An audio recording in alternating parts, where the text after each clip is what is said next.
हमारे घर देर से पहुंचने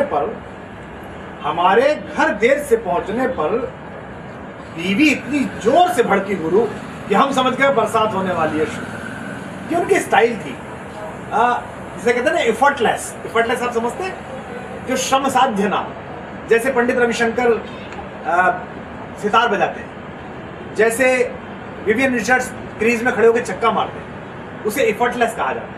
कई बार जब आप प्रस्तुति देते हैं तो आप कोई एफर्ट नहीं लगा रहे होते हैं, आप आत्मा के अनाहत में नाच रहे होते हैं और आपके साथ सारी प्रकृति, आपके श्रोता सब आनंदित होते हैं। इसे एफर्टलेस कहते हैं। तो नीरज भैया एफर्टलेस सुनाते थे। हमारे घर देर से पहुंचते ही बीवी इतनी जोर से भड़की गुरु कि हम समझ गए बरसात हो गई है शुरू। जो गरजते हैं वो बरसते नहीं वाला मुहावरा जिन लोगों ने भी बाजार में फेंका है, जो गरजते हैं वो बरसते नहीं वाला मुहावरा जिन लोगों ने भी बाजार में फेंका है, उन्होंने हमारी बीवी को नहीं देखा है। आप देखिए, याद करिए और उठा कर देखिए, बदलते हर मौसम का अंदाज उसके चेहरे से लग जाता है और आने वाले तूफान का पता तो उसकी आंखों से ही चल जाता है। आने वाले तूफान का पता तो उसकी आंखों से ही चल जाता है। उस दिन भी आंखों में ऐसे ही संकेत उभरकर सामने आ रहे थे और हम बचने के लिए बहानों की छतरी लगा रहे थे, और हम बचने के लिए बहानों की छतरी।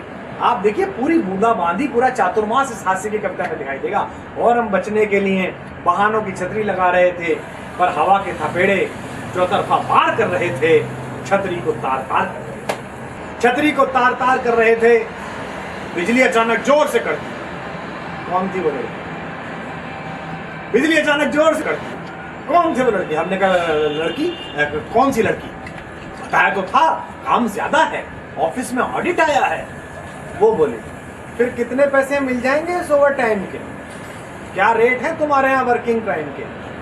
उस पैसे से हमें एक आध नई साड़ी दिलाओ या फिर कोई और बहाना बताओ। हमने कहा ये सच है, बहाना नहीं है।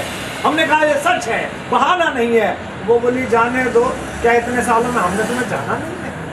वो बोली, जाने दो, क्या इतने सालों में हमने तुम्हें जाना नहीं है? अब की बादल जोर से कर दे, अब की बादल जोर से कर दे। तो दोस्तों पर हो रहे थे खर्चे, महफिल जमाई होगी, पूरे महीने की तनख्वाह एक दिन में उड़ाई होगी।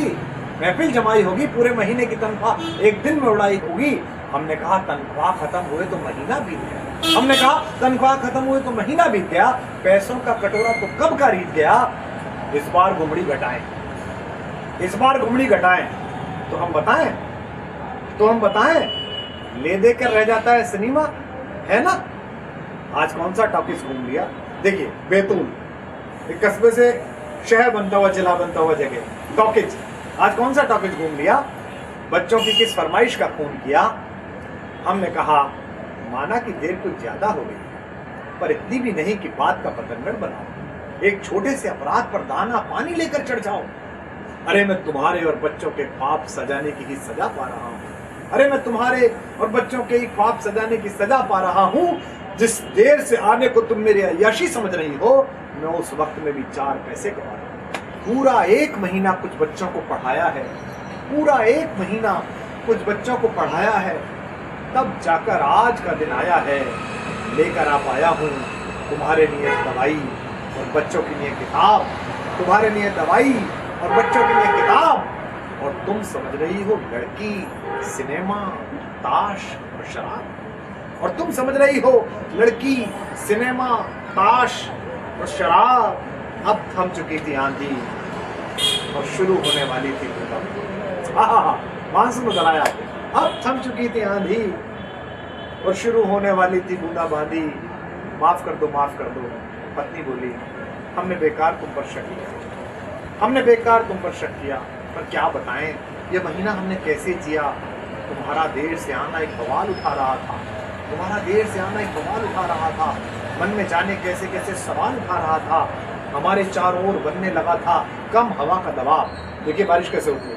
हमारे चारों ओर बनने लगा था कम हवा का दबाव। गजब था बादलों का जमाव। हिंदी के सारे हास्य के कवि ये शिल्प समझें और देखें कि बिना भंगिमा बनाए, बिना किसी पशु पक्षी विशेष की आवाज निकाले और बिना कोई विद्रूपता किए भी हास्य, व्यंग, संवेदना, शहरी सरोकार सब कैसे परोसे रखते हैं। पत्नी बोली, इस कठिन दौर में, पत्नी बोली, इस कठिन दौर में पति भी दूर हो जाए और मन में एक विचार भी ना आए, अभी हम इतने एडवांस नहीं हुए, अभी हम इतने एडवांस नहीं हुए हैं। भौतिकता ने भावना के पंख अभी इतने नहीं छुए हैं। हम जी लेंगे थोड़े अभावों, पर थोड़ी सी जान बची रहने दो प्यार के भावों, पर थोड़ी सी जान बची रहने दो प्यार के भावों में, कहकर वह गले से लग गई और गले लगते हुए उसकी एक आंख दवाई और एक आंख किताब पर थी। अब देखना शिव, कहते हुए वो गले से लग गई और गले लगते हुए उसकी एक आंख दवाई और एक आंख किताब पर थी। मेरी कमीज और उसका आंचल दोनों भीग रहे थे, बारिश पूरे शबाब पर थी। और मेरी कमीज और उसका आंचल दोनों भीग रहे थे, बारिश पूरे शबाब